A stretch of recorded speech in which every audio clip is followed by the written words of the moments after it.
উপার্জনের পথ চারটে, ভিক্ষা তার মধ্যে নেই। এক, দিন মজুরি, সন্ধ্যায় টাকা শেষ হবে। দুই, চাকরি, সাধারণত 25 দিনে শেষ হবে। তিন, জমি চাষ, হয় সমান সমান, না হয় লস। চার, ব্যবসা। ব্যবসা তখন আল্লাহ রাসূল বলছেন সত্যবাদী বিশ্বস্ত ব্যবসায়ীরা নবীদের সাথে জান্নাতে থাকবেন।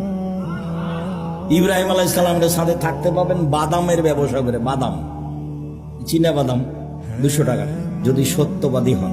গাইবান্ধা থেকে বগুড়া আসছে ট্রেন, তো আমি আছি সেদিন, কেন যে আসছি ট্রেনে, তা আমি বলছি এই ছেলে একটু বাদাম দাও তো আমাকে 100।